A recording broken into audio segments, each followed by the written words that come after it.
नमस्कार दोस्तों, मैं निरंजन कुमार और आज बात करने जा रहा हूं फॉलोअप का ब्रह्मास्त्र। और ये वीडियो थोड़ा लंबा जरूर होगा, लेकिन यदि आप सेल्स की दुनिया में हैं, नेटवर्क मार्केटिंग में है, डायरेक्ट सेलिंग इंडस्ट्री में है और आपको कस्टमर से डीडी लेना है, कस्टमर से सेल उठाना है, तो ये वीडियो आपके लिए सबसे ज्यादा जरूरी है। और अपनी पूरी टीम को दिखाइए वीडियो, और ये वीडियो जब देखेगा तो मैं गारंटी के साथ कह सकता हूं जहां बैठेंगे वहां से आप डीडी लेकर के चल सकते हैं। तो देर ना करते हुए इसको वीडियो को स्टेप बाय स्टेप देखिएगा। और मैं बोलना चाहूंगा कि पूरा वीडियो देखिएगा, और यदि चैनल पे नए हैं तो चैनल को सब्सक्राइब कर लीजिए, बेल आइकन को दबा दीजिए और एक लाइक तो बनती है दोस्तों। तो देर ना करते हुए चलिए वीडियो को स्टार्ट करते हैं। तो सबसे पहले जानते हैं फॉलोअप का ब्रह्मास्त्र। दोस्तों मैं इसलिए ये कह रहा हूं फॉलोअप का ब्रह्मास्त्र, क्योंकि आपको और किसी वीडियो को देखने की जरूरत ही नहीं पड़ेगा। तो क्या है फॉलोअप? सबसे पहला चीज सीखते हैं फॉलोअप का डेफिनेशन ऑफ फॉलोअप। क्या होता है फॉलोअप का डेफिनेशन? सबसे पहला चीज है फॉलोअप इज ए प्रोसेस। दोस्तों फॉलोअप क्या है? एक प्रोसेस है। क्या करते हैं इसमें? Through which we motivate our potential customer to buy product और सर्विस और help him take a decision to buy the product और सर्विस। क्या मतलब होता है? चलिए इसको हिंदी में समझते हैं। सबसे बड़ी बात, फॉलोअप एक ऐसी प्रक्रिया है जिसके माध्यम से हम अपने संभावित ग्राहकों को अपना उत्पाद या सेवा खरीदने के लिए क्या करते हैं? प्रेरित करते हैं या उसे खरीदने में मदद करते हैं, डिसीजन लेने में मदद करते हैं। दोस्तों इसी को हम कहते हैं फॉलोअप। तो चलिए ये फॉलोअप का साइंस क्या है, फॉलोअप कैसे करना चाहिए, किसी से डीडी कैसे लेना चाहिए, किसी से सेल कैसे उठाना चाहिए कस्टमर से, तो ये चीज आपको पूरा सीखना है, एक एक चीज सीखना है। सबसे बड़ी बात कि पहला चीज आपको यह जानना है basic rule of follow up process. आखिर रूल क्या है? छोटा मोटा बेसिक रूल क्या होता है फॉलोअप का, ये जानिए। सबसे पहला रूल आपको समझना है ड्रेस कोड मेंटेन। जब भी दोस्तों आप फॉलोअप करने के लिए जाते हैं टोटली ड्रेस कोड में जाइए, क्योंकि यदि ड्रेस में आप नहीं जाएंगे तो लोग आपका वैल्यू नहीं देगा। दूसरा रीच ऑन टाइम। बहुत सारे लोग क्या गलती करते हैं? समय दिए हुए सुबह का 8 बजे पहुंचेंगे 9 बजे, लोग आपका वैल्यू नहीं देंगे। टाइम पे पहुंचिए, जो समय दिया है आपने 5 मिनट पहले पहुंचिए, मगर 5 मिनट बाद मत पहुंचिए दोस्तों, क्योंकि लोग आपको वॉच करता है कि कितने आप डिसिप्लिन हो, कितना आप टाइम की वैल्यू देते हो। इसलिए रीच ऑन टाइम, समय पे पहुंचे। तीसरा जो इंपॉर्टेंट है, know the profile about prospect. थोड़ा बहुत आप अपने प्रोस्पेक्ट का प्रोफाइल को जानिए, आखिर उसका पढ़ाई लिखाई कहां तक है, करते क्या हैं, वो क्या प्रोजेक्ट सुने थे, प्रोजेक्ट में उसने इंटरेस्ट क्या चीज लिया था, जिस समय वो सुन रहे थे प्रोजेक्ट को तो उसने इंटरेस्ट लिया था तो कौन सा चैप्टर में लिया था? शिक्षा में लिया, स्वास्थ्य में लिया, एग्रीकल्चर में लिया, बिजनेस में लिया, क्या चीज में लिया कि प्रोडक्ट यूज करने में लिया? किसी ना किसी प्रोजेक्ट में तो उन्होंने इंटरेस्ट शो किया होगा। ये जिसका इनवाइटी है, जिसका वो प्रोस्पेक्ट है, उससे आप पता कर लो। थोड़ी बहुत नॉलेज रखना बहुत जरूरी है। Then keep the total tools. आप अपने पास ना सारा टूल्स लेके जाइए दोस्तों। बहुत सारे लोग क्या गलती करते हैं? खाली हाथ चला गया और वहां पर जाने के बाद उसके पास टूल्स नहीं रहते। अरे लोग जब युद्ध भूमि में जाते हैं तो लोग क्या अपना तीर छोड़ के जाते हैं क्या? लोग तलवार छोड़ के जाते हैं क्या? नहीं ना। रण भूमि में, चाहे युद्ध भूमि में, चाहे कस्टमर से डीडी लेना हो, सेल लेना हो, ये सारे जगह पे आपको टोटल टूल्स लेके जाना चाहिए। हर एक प्रकार का टूल्स लेके जाना चाहिए। Go follow up with minimum 2-3 associate. मैं कहता हूं आपको, आप गलती क्या करते हैं? अकेला फॉलोअप में चले जाते हैं। कम से कम 2-3 एसोसिएट के साथ फॉलोअप जाइए। पहले तो जिसका एक गेस्ट है उसके साथ जाइए, फिर उसका जस्ट अपलाइन जो है, थोड़ा जिसका 1 स्टेप 2 स्टेप हो गया, जिसका 9 का 10 का टीम 15 का टीम है, जो भी कुछ ना कुछ तो टीम होगा ना, उसके साथ लेके जाइए। जिसका कम से कम 1-2 चेक आ गया है उसको लेके जाइए, ताकि वो वहां पर इन्फ्लुएंसर का काम करेगा, सपोर्ट करेगा उसको डिसीजन लेने में। तो इसलिए 2 से 3 मिनिमम एसोसिएट के साथ जाइए। साथ ही keep the complete information about company, product and service. मैं आपसे कहना चाहता हूं, क्या आपके पास कंपनी का नॉलेज है? क्या आपके पास प्रोडक्ट का नॉलेज है, सर्विस का नॉलेज है? यदि नहीं है तो पहले ये नॉलेज को इकट्ठा कीजिए, क्योंकि कहते हैं जिसके पास नॉलेज होता है उसी के पास कॉन्फिडेंस रहता है। इसीलिए नॉलेज बहुत जरूरी है दोस्तों। साथ ही साथ में सातवां बेसिक रूल है talk with SEE format. SEE format SEE। इसका क्यों जरूरी है? क्योंकि जब कभी बात कर रहे हैं एस का मतलब स्माइल फेस। आप जब बात कर रहे हो तो आप स्माइल फेस के साथ बात करें। दूसरा ई का मतलब एक्साइटमेंट होना चाहिए दोस्तों। आपके बॉडी में एक्साइटमेंट होनी चाहिए, क्योंकि यदि एक्साइटमेंट आपके पास नहीं रहेगा तो आप अच्छे से बात नहीं कर पाओगे और वो लिसन नहीं कर पाएगा, उसके अंदर रिसीवर पॉइंट नहीं बन पाएगा। और लास्ट में जो ई है उसका मतलब है आई टू आई कॉन्टैक्ट। बहुत सारे लोग क्या करते हैं, कस्टमर के सामने नजरें झुका के बात करते हैं। दोस्तों ऐसे काम नहीं चलेगा। आप आंखों में आंखें डाल के बात करें कस्टमर के सामने, उसके आंखों के साथ अपना आंखों आई टू आई कांटेक्ट मिला के बात करें, क्योंकि जब आप आई टू आई कांटेक्ट से बात करेंगे तो उसको लगेगा कि आप उनसे बात कर रहे हैं और आप जो कुछ बोलेंगे सीधा उसके दिमाग में जाएगा, आंखों के द्वारा दिल में जाएगा, और जब दिल में जाएगा तो उसको समझ आ जाएगा, और जब समझ आ जाएगा तो आपका प्रोडक्ट और सर्विस वो खरीद लेगा आपसे। इसलिए बहुत जरूरी है कि आप इस फॉर्मेट को बात करें। 8वां number talk to the point. बहुत सारे लोग क्या गलती करते हैं, इधर उधर की बहुत सारी बातें करने लग जाते हैं, टॉपिक पे बात नहीं करते। मैं आपको बोलूंगा टॉक टू द पॉइंट। जब भी बात करें टू द पॉइंट बात करें, इधर उधर ज्यादा घुमाए फिराए ना। 9 नंबर में आपको देखना है talk in friendly language of customer. ज्यादा कोशिश करें कस्टमर के लैंग्वेज में बात करने का।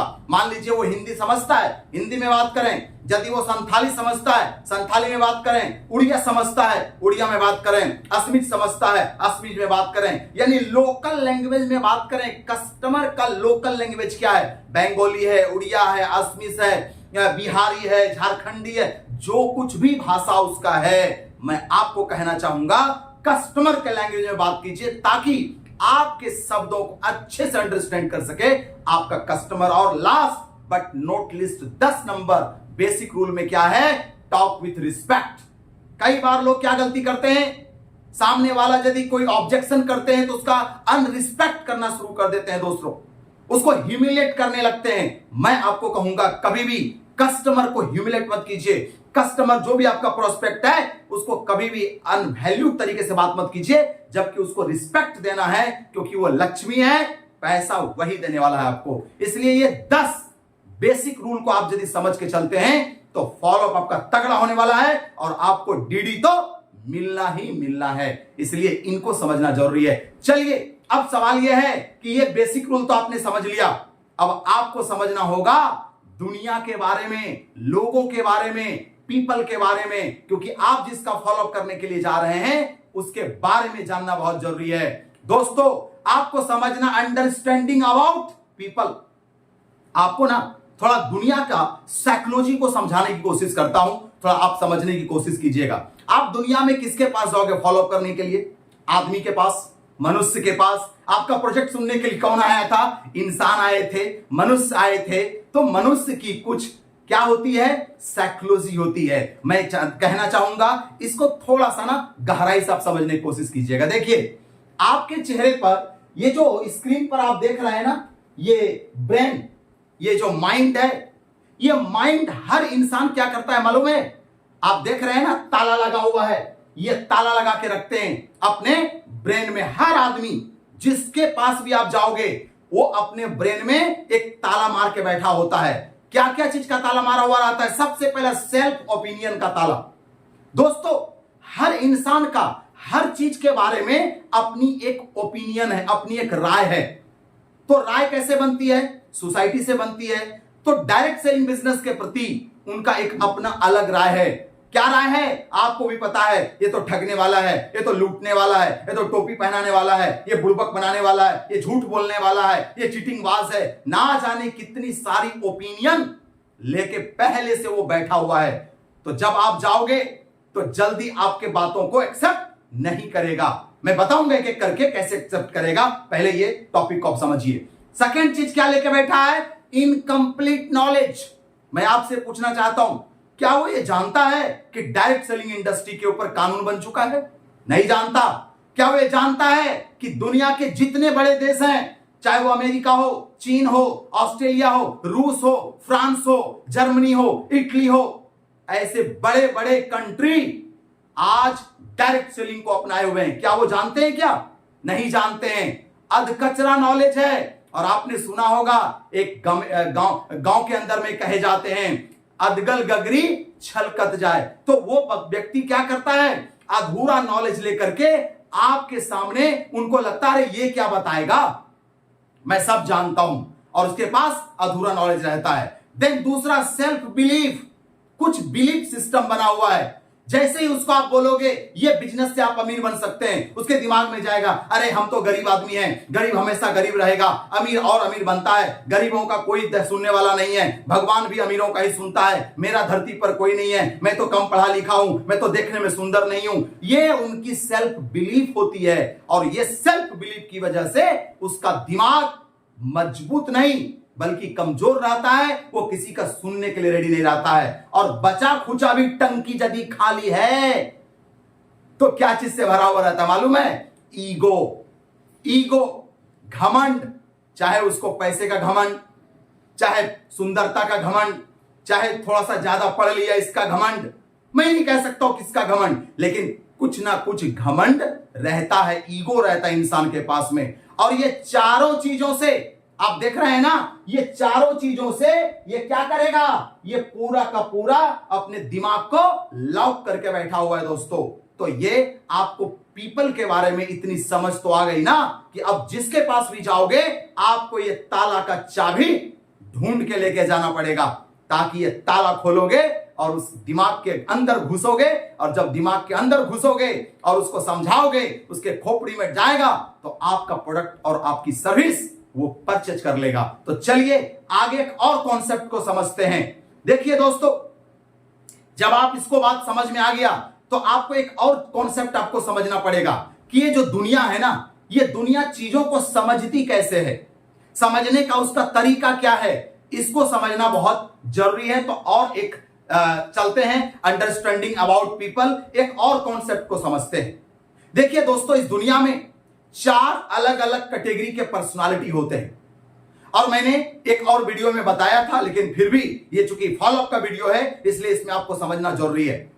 दोस्तों, ये 4 पर्सनालिटी होते हैं धरती पर। आप किसी भी आदमी के पास चले जाइए, उसकी जो लिसनिंग कैपेसिटी है, उसकी जो लर्निंग क्वालिटी है, वो जो समझते हैं किसी चीज को ना, वो 4 अलग अलग क्वालिटी होते हैं समझने का। क्या क्या होते हैं? सबसे पहले ऑडियो पर्सनालिटी। कुछ लोग ऐसे होते हैं जिसको बोलोगे मुंह से ना, उसी से उसको भरोसा हो जाएगा कि नहीं नहीं ये आदमी बिल्कुल सही बोल रहा है, अरे ये तो बहुत अच्छा चीज है, चलो हम ज्वाइन कर लेते हैं। आप उसको बोलोगे ना, नहीं नहीं भैया आप थोड़ा ये देखिए, बोलेगा अरे क्या देखना है, आप बोल दिए ना, आप बोल दिए, हमको समझ आ गया। यानी वो कैसी पर्सनालिटी है? शब्दों को सुनकर ही उसको भरोसा, उसको ट्रस्ट, वो आप पर भरोसा कर लेता है। लेकिन कुछ दूसरा जो पर्सनालिटी है, जिसको हम लोग कहते हैं विजुअल पर्सनालिटी, वो सिर्फ सुनकर के भरोसा नहीं करेगा, वो देखना चाहेगा, आपका प्रोफाइल देखेगा, कंपनी के बारे में जानेगा। आप बोलोगे यहां से बहुत लोग सक्सेस कर रहा है, वो आपके बातों पे भरोसा नहीं करेगा, उसको प्रोफाइल में दिखाना पड़ेगा, फोटो दिखाना पड़ेगा, वीडियो दिखाना पड़ेगा। तो वो पर्सनालिटी जब विजुअल कंटेंट दिखलाओगे तो उसको समझ में आएगा और आप पर भरोसा करके वो आपके साथ ज्वाइन कर जाएगा। दोस्तों, तीसरी जो पर्सनालिटी है वो है काइनेस्थेटिक पर्सनालिटी। क्या होता है काइनेस्थेटिक पर्सनालिटी? इसको टच चाहिए, छूकर नहीं कहता है, छूकर मेरे मन को किया तूने क्या इशारा। आप सुने हैं ना, ऐसा ही जो है काइनेस्थेटिक पर्सनालिटी होते हैं। इसको क्या है ना, इसको ना छूने के लिए देना पड़ेगा। जैसे कोई आपके पास प्रोडक्ट है, मान लो कि नोनी है, मान लो आंवला है, एलोवेरा है, जो कुछ भी आपकी कंपनी का प्रोडक्ट है, आप कस्टमर को छूने के लिए दो। आपके पास बुक्स है, आप बुक्स उसके हाथों में दो। आप सोच रहे हो वो पढ़ा लिखा नहीं, अरे छोड़ो इसको मत देखो वो पढ़ा लिखा है कि नहीं है, आप उनके हाथों में दे दीजिए और बोलते चले जाइए। जैसे वो पेज उल्टा रहा है आप कहते चले जाइए, देखिए अंकल ये है, देखिए अंकल ये लड़का है, देखिए यहां से बाइक लिया है, देखिए यहां से ये कार लिया है, देखिए ये इंटरनेशनल ट्रिप किया है, मैं भी देखिए यहां पर हूं। ऐसा करके उसके हाथ में जब देंगे वो टच करेगा, उसको महसूस होता है, वो फील करता है कि हां ये जो बोल रहा है सही बोल रहा है। तो काइनेस्थेटिक पर्सनालिटी होती है। और चौथा ऑडियो और विजुअल, ये एक अजीब प्राणी होते हैं दोस्तों। ये पर्सनालिटी तो ऐसे होते हैं कि बाल से खाल निकालने वाला। आप कुछ भी बोलोगे आपके बात को ये काटेगा और उसमें से बाल से खाल निकालेगा। मतलब आप बोलोगे कि ये संस्था बहुत बढ़िया है, वो बोलेगा क्या गारंटी है ये संस्था बढ़िया है? आप कैसे बोल सकते हो?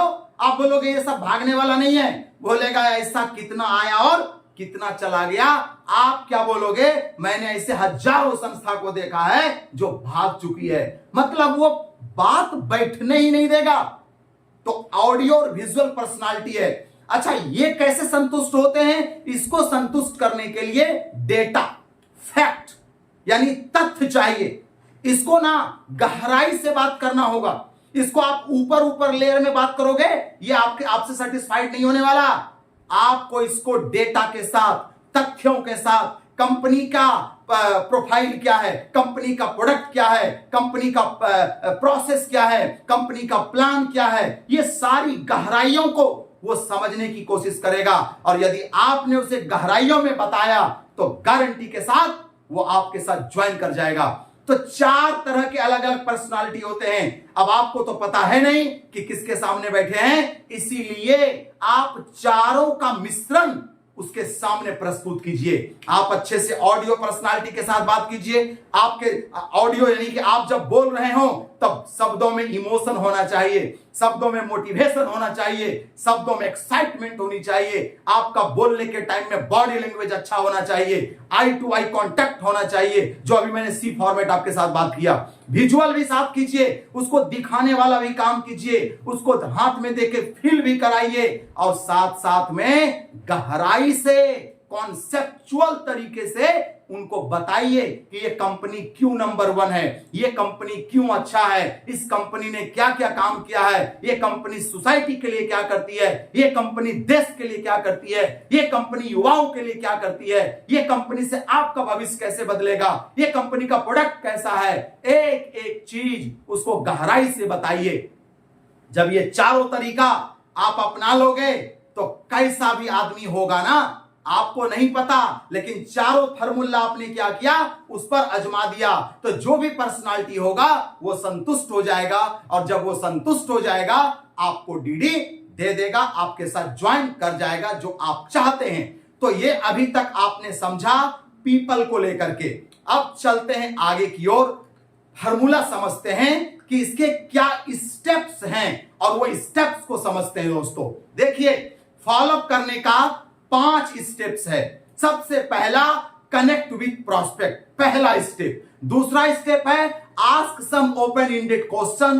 तीसरा स्टेप है identify your buyer and make him feel why he will buy your product and service. और चौथा क्या है, डॉक्यूमेंटेशन प्रोसेस। और 5वां क्या है, objection handle and cash. Online हो चाहे ऑफलाइन हो, पेमेंट को कलेक्शन करना है, पेमेंट को मांगना है। तो ये 5 प्रोसेस है, 5 स्टेप से आपका फॉलोअप होके गुजरता है, तब जाके कंप्लीट होता है। तो चलिए एक एक स्टेप को हम समझते हैं। सबसे पहला स्टेप समझते हैं कनेक्ट विथ प्रोस्पेक्ट। क्या मतलब होता है इसका? मतलब ये कि जो आपका कस्टमर है, जो आपका पोटेंशियल कस्टमर है, संभावित ग्राहक है, उसके साथ आप रेपो बिल्डअप कीजिए। सबसे पहला काम, आप घर पे गए हैं ना उसका, तो घर पे जाने के बाद चाहे जहां पर भी आप उसका एफएक्यू कर रहे हैं, फॉलो अप कर रहे हैं, उनसे डीडी ले रहे हैं, तो आप उनसे एक रेपो बिल्डअप कीजिए। कैसे? एक चित्र के साथ में देखिए, देख रहे हैं ना, एक प्लग है, इसको प्लग को लगाने के बाद ये बल्ब जल रहा है कि नहीं है? तो ये बल्ब कैसे जलता है? जब आपका प्लग जाता है। ऐसे ही जब आप उसके दिल के भीतर कनेक्शन बनाएंगे, रेपो बनाएंगे, तो उसका दिमाग रूपी बल्ब भी जलेगा और आपके साथ वो इंटरेस्टेड होकर बात करना शुरू कर देगा। तो चलिए कैसे, सबसे पहला काम करना है, कॉमन ग्राउंड खोजिए। आप किसी के साथ भी यदि अच्छा रेपो बनाना चाहते हैं तो आपको क्या करना होगा, कॉमन ग्राउंड खोजना पड़ेगा। क्या क्या हो सकता है कॉमन? हो सकता है कि आप एक स्टूडेंट हैं और वो भी एक स्टूडेंट है। यदि उसके पापा से बैठे हुए हैं तो आपका पापा खेती करते हैं, उनके भी पापा खेती करते हैं, तो ये कॉमन ग्राउंड हो गया। कई बार क्या होता है, आपके पापा भी लकड़ी का मिस्त्री है, उनके पापा भी लकड़ी का मिस्त्री है, कॉमन ग्राउंड आ गया। हो सकता है एक जाति कॉमन ग्राउंड हो जाए, हो सकता है एक धर्म कॉमन ग्राउंड हो जाए, कुछ भी कॉमन ग्राउंड आपको ढूंढना है। कॉमनलिटी क्या है, दोनों में कॉमन चीज क्या है, आप यदि ये ढूंढ लिए, इसका मतलब है कि आप उसके दिल के भीतर एंट्री कर जाएंगे, और एंट्री यदि घुस गए तो फिर उनकी तो बत्ती ऑन हो ही जाएगा और आपकी बातें समझेगा ही समझेगा। और क्या करना है, टॉक अबाउट देयर ऑक्यूपेशन। आप ना उसके ऑक्यूपेशन पे बात कीजिए। वो पढ़ रहा है, पढ़ाई को लेके बात कीजिए, खेती करता है, खेती को लेके बात कीजिए, हेल्थ सेक्टर में है, हेल्थ सेक्टर को लेके बात कीजिए। वो चाहे जो भी करता है ना, उसके साथ उनकी बातें कीजिए। इससे क्या होगा, उसके साथ आपका एकदम शानदार रेपो बिल्डअप हो जाएगा। देन उसके बाद क्या करना है, एप्रिसिएट करना है। बहुत सारे लोग क्या गलती करते हैं, डिमोरलाइज करने की कोशिश करते हैं अपने पोटेंशियल कस्टमर को। मैं आपको कहना चाहूंगा, एप्रिसिएट कीजिए, क्योंकि कहता है जैसे ही आप उसको एप्रिसिएट करोगे उसको अच्छा लगने लगेगा। जैसे सपोज दैट वो खेती करने वाला व्यक्ति है, तो आप उसको जैसे ही कहोगे, अच्छा अंकल खेत में करेला वगैरह लगाते हैं कि नहीं आप, और यदि वो ये कहते हैं कि हाँ हाँ मैं तो करेला लगाता हूं, और आपने क्या किया उसको, अरे वाह अंकल जानते हैं करेला बहुत सुंदर सब्जी है, मुझे तो बहुत पसंद है, और जानते हैं इसके लिए मेरे पापा जी मेरे घर में भी करेला का खेती करते हैं, तो आपने क्या किया, उसको अप्रिशिएट कर दिया। हो सकता है वो साइंस लेके पढ़ रहा है और साइंस में बायो लेके पढ़ रहा है, स्टूडेंट है, उसको अप्रिशिएट करने के लिए क्या करना पड़ेगा, आप बोल सकते हैं वैसे तो मैं एक एजुकेशनल कंसल्टेंट के रूप में हूं या करियर कंसल्टेंट के रूप में काम करता हूं, बट बहुत सारे स्टूडेंट से मिलता रहता हूं, मगर बायो लेके पढ़ने वाला स्टूडेंट थोड़े कम मिलते हैं, और मुझे बड़ा अच्छा लग रहा है कि आप ना बायो लेके पढ़ रहे हैं, तो आप क्या हो जाएगा, उसके अंदर में खुशी हो जाएगा। मैं एक बात बताऊं दोस्तों, प्रशंसा ना हर किसी को अच्छा लगता है, किसी को भी उसकी जो बड़ाई है ना हर किसी को अच्छा लगता है, तो आप थोड़ा सा एप्रिसिएट कर दीजिए तो उसके दिल के अंदर में क्या होगा, फूल खिल जाएगा, और जब दिल में फूल खिल जाएगा खुशियां उसके चेहरे पर आ जाएगा। यदि मुस्कुरा दिया कस्टमर, यदि वो ओपन हो गया, क्योंकि कई बार क्या होता है हम जाके फॉलो अप करने लगते हैं बैठ के, सामने वाला रिसीवर मोड में नहीं बैठा, वो तो डिफेंसिव मोड में बैठा है। अच्छा आने दो ना, आने दो ना, देखते हैं क्या क्या समझाता है? और आप जाकर के बात कर रहे हैं, नहीं नहीं बताइए बताइए, आप बताइए। अभी वो बैठा है रिसीवर मोड में नहीं बैठा, डिफेंस करने के लिए बैठा है, वो ये कह रहा है हाँ आप बताइए ना, और वो आप बोलते जाओगे वो अंदर ही अंदर आपके बातों को काटता चला जाएगा। इसलिए दोस्तों सबसे पहला काम कीजिए कि कस्टमर के साथ एक कनेक्शन बिल्ड कीजिए, रैपो बिल्ड कीजिए, उसके बाद सेकेंड स्टेप में आप जाइए। तो सेकेंड स्टेप में क्या करना है, ask some open ended question. दोस्तों ये बहुत मैजिकल बातें मैं बताने जा रहा हूं, चमत्कार। जिसने ये सीख लिया गारंटी चुटकी बजाएगा और डीडी उठाएगा। दोस्तों इस दुनिया के अंदर में ना किसी को फील यदि कराना हो तो सवाल पूछिए, समझाना नहीं है, सवाल पूछना है। कैसा सवाल होता है, एक होता है open ended question. Open ended question का मतलब क्या हुआ, जिसका अंतिम जो है ओपन हो, यानी सवाल को यस नो में मत पूछिए, ऐसा कोई सवाल मत पूछिए जिसका आंसर कस्टमर यस या नो में दे सके। आप ऐसा सवाल पूछिए कि उसके बारे में थोड़ा वो बोले, इसको कहते हैं ओपन एंडेड सवाल।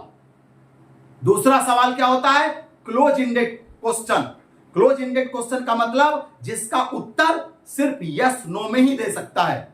जैसे आपने खाना खाया, यदि वो खाना खाया होगा तो बोलेगा यस, नहीं खाया होगा बोलेगा नो। क्लियर, समझ में आ रहा है?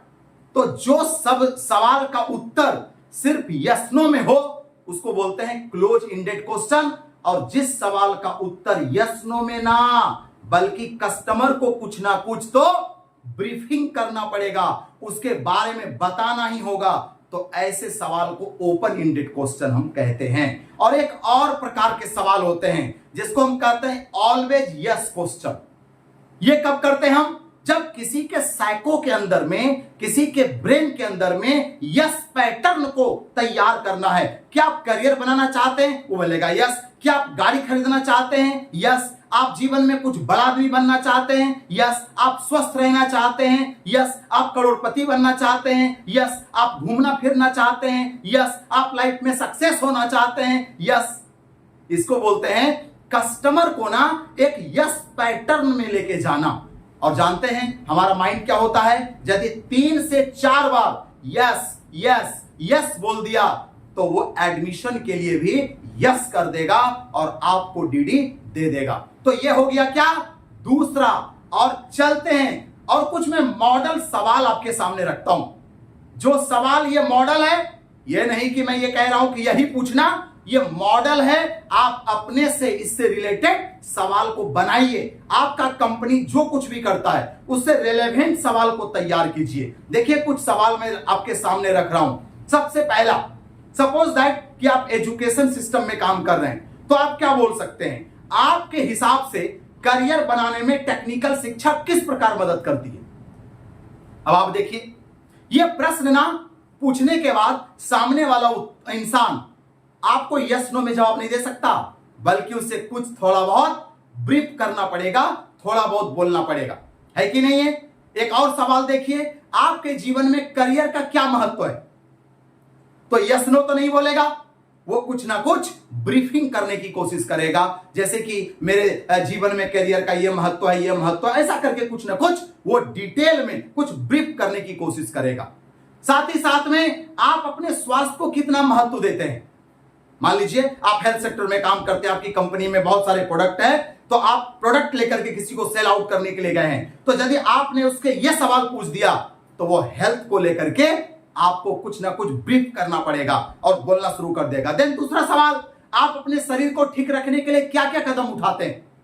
वो हो सकता है बोलेगा कि जैसे मैं सुबह योगा करता हूं, सुबह मैं ना मेडिटेशन करता हूं, सुबह टहलने के लिए जाता हूं, मैं ना समय पे खाना खाता हूं, मैं ना समय पे जगता हूं। ना जाने जो भी वो बताएगा, मगर कुछ ना कुछ वो बताएगा।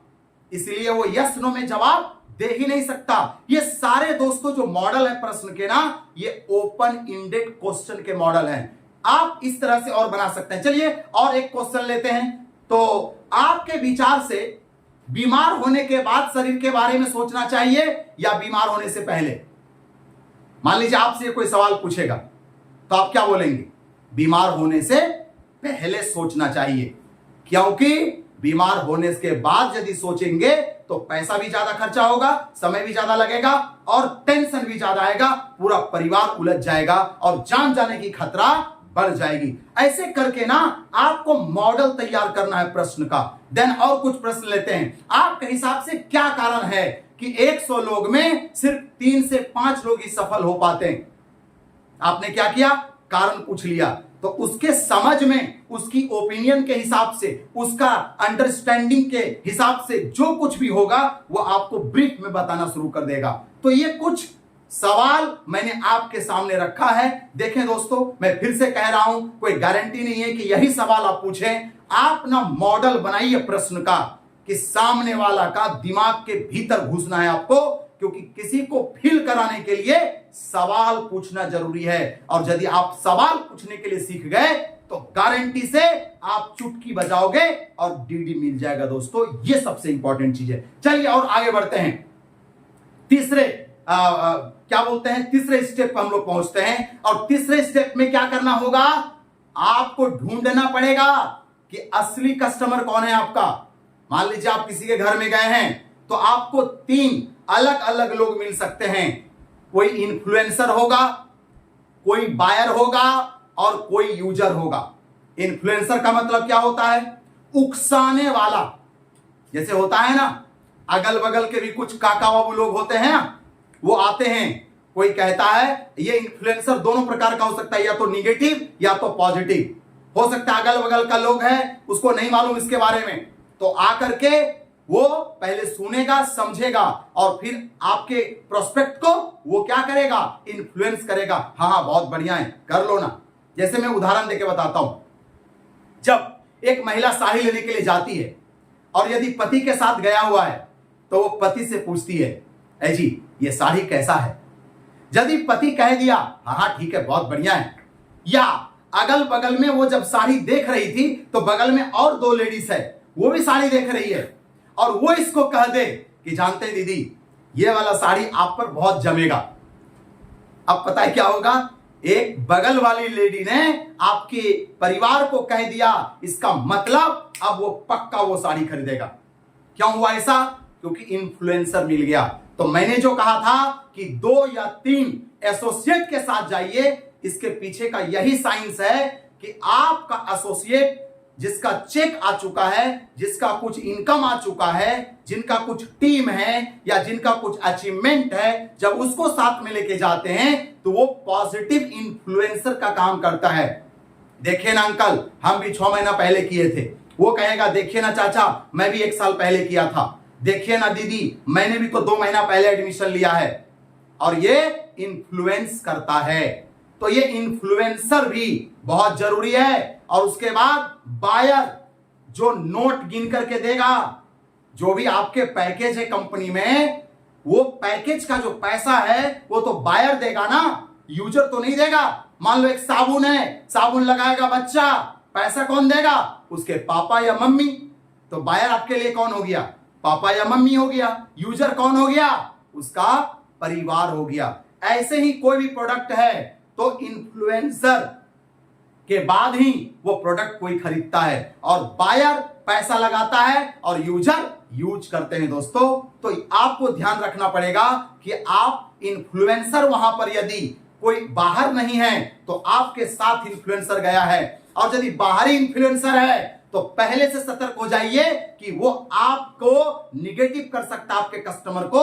तो आपको क्या करना है? वो बाहरी इन्फ्लुएंसर को भी साथ में समझाना है और बीच बीच में उसका कमिट लेना है कि बताइए आज के जमाने में टेक्नोलॉजी की पढ़ाई कितनी जरूरत है। आप बताइए अंकल, आप बताइए अंकल, आप बताइए चाचा, आप बताइए भैया। ऐसा करके उसका भी क्या करेंगे? ओपिनियन उसके साथ में कनेक्ट करेंगे, तब जाकर के वो उसको क्या कर पाएगा? इन्फ्लुएंस कर पाएगा। हाँ रे बीमल, ये तो बहुत बढ़िया है। मुकेश अच्छा है रे। शालिनी ज्वाइन कर लो, ये तो बहुत बढ़िया है। और ऐसा करके वो आपके कस्टमर को इन्फ्लुएंस करेगा।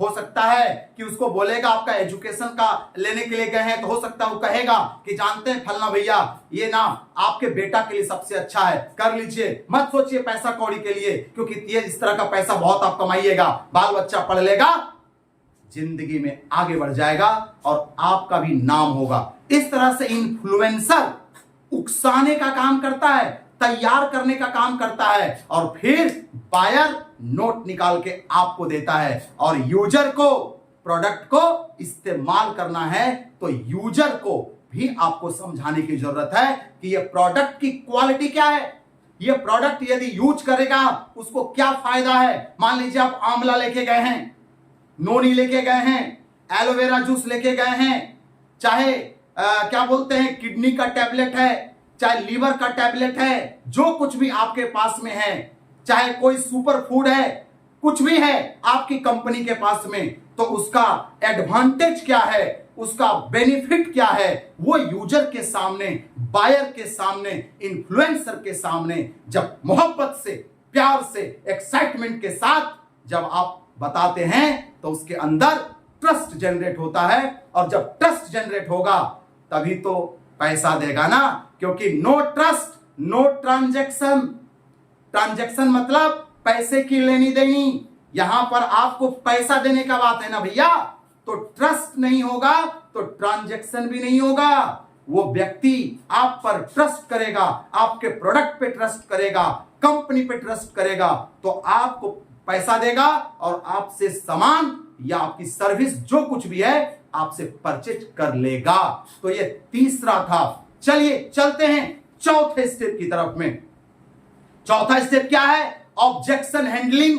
और पांचवें स्टेप की तरफ और ऑनलाइन पेमेंट कलेक्शन। ये जो स्टेप है ना दोस्तों, बहुत मस्त स्टेप है। इस स्टेप में वैसे तो ये स्टेप को मैं स्पेशली जो है आपको बताने वाला हूं आगे, लेकिन ये स्टेप में क्या करना है? आपको फील करना होगा क्या कस्टमर के प्रॉब्लम को, फेल्ट उसको उसका अंदर से निचोड़ निकालना होगा और फाउंड उसको बताना होगा कि यही सही है। तो आपको यह बात समझना बहुत जरूरी है। सपोज दैट कस्टमर ने कोई आपको बताया कि नहीं नहीं जी मुझे ये प्रॉब्लम है, ये समस्या है मेरे पास में, तो आपको क्या करना पड़ेगा? आपको बोलना पड़ेगा मैं बिल्कुल समझ रहा हूं आपकी बातें, एक्सेप्ट इट। वो बोलेगा अभी तो मैं बेटी का शादी किया हूं, 5 लाख कर्जा है मेरे ऊपर में। बिल्कुल आंटी, मैं आपकी समस्या को समझ पा रहा हूं कि कोई भी इंसान यदि बेटी का शादी करे और 5 लाख रुपया कर्जा हो जाए तो जाहिर सी बात है पैसे की तो कमी रहेगी ही रही। मैं आई फील मतलब क्या कि उसके जूते में अपना पैर डालो, फील कराओ कि जो प्रॉब्लम आपके पास है वो सेम प्रॉब्लम को मैं समझ रहा हूं, और समझ करके फिर फेल्ट पे जाना है कि जब मैं इस प्रॉब्लम को सुना था, मेरे पास जब ये समस्या आई थी, तो उस टाइम पे मैंने इसके अंदर गहराई से समझा, फेल्ट किया और मैंने पाया। क्या पाया? फाउंड। जो पाया आपने उसको बताइए कि मेरे पास भी समस्या था, लेकिन जब मैं इसकी गहराइयों को सुना, मैंने देखा ये मेरे लिए बहुत जरूरी है, मेरे शरीर के लिए जरूरी है। यदि ये नोनी नहीं पीऊंगा मैं मर जाऊंगा, आंवला नहीं पीऊंगा लीवर में प्रॉब्लम आ जाएगा, यदि एलोवेरा नहीं खाऊंगा ये समस्या आ जाएगा। और जब इस चीजों को समझा तो मैंने पाया कि मेरा जिंदगी कितना सुंदर होने वाला है। तब मैंने कर्जा लेकर के भी एडमिशन किया। और जब इस तरह से उसको समझ में आएगा तो आपको डीडी दे देगा। तो मैं सेपरेटली ऑब्जेक्शन हैंडलिंग के ऊपर में एक सेपरेट वीडियो आपको देने वाला हूं, टेंशन लेने की बात नहीं है, मैं हूं आपके साथ में लेकिन तत्काल इतना समझ लीजिए। और सबसे इंपॉर्टेंट टॉपिक अब समझिएगा, फील, फेल्ट, फाउंड के साथ साथ ना आपको एक फार्मूला लगाना है, फियर टू लूज समथिंग, और दूसरा डिजायर टू गेट समथिंग। बड़ा मस्त फॉर्मेट है ये। दुनिया में जानते हैं दोस्तों, जब किसी व्यक्ति को ना एक डर फील होता है कि हमसे कुछ खो जाएगा, मेरा कुछ नुकसान हो जाएगा, जब कुछ नुकसान होने का डर और कुछ पाने का डिजायर जन्म लेता है इंसान के दिमाग में, तब वो डिसीजन लेता है। फिर से आप सुनिए, कुछ पाने का इच्छा और कुछ खो जाने का डर, जब तक ये क्लियर नहीं होगा तब तक वो डिसीजन नहीं ले पाएगा। तो आप इन चीजों को ध्यान रख करके अपने प्रोस्पेक्ट के सामने ये क्लियर बताइए कि यदि आज और अभी आप डिसीजन नहीं लेते हैं तो क्या क्या आप नुकसान कर देंगे, और यदि डिसीजन लेते हैं तो क्या चीजें आपको मिल जाएगा। जब ये बात उसको क्लियरिटी से समझ आएगा तो आपके साथ वो ज्वाइन कर जाएगा और फिर आप फॉलो अप करके डीडी उठा लेंगे और आपका काम बन जाएगा दोस्तों। तो ये चीजें आपको मैंने बता दिया। अब आपने पूरा वीडियो को देखा है और दिल से आपको बहुत बहुत धन्यवाद। और शुरू से लेके अंतिम तक आपने वीडियो देखा। वीडियो कैसा लगा कमेंट बॉक्स में जरूर लिखिएगा, और यदि आपको अच्छा लगा तो अपने टीम में पूरा फैलाइए, क्योंकि आपका टीम यदि ये वीडियो देखेगा, सीखेगा, तो जहां बैठेगा वहीं से डीडी निकाल लेगा दोस्तों। तो चलिए मैं आपसे फिर मिलूंगा अगले वीडियो में। तब तक के लिए आप इसी तरह मेरे चैनल पे बने रहिए, सारी वीडियो देखते रहिए एक एक करके, और फिर मैं मिलूंगा नेक्स्ट वीडियो में। तब तक के लिए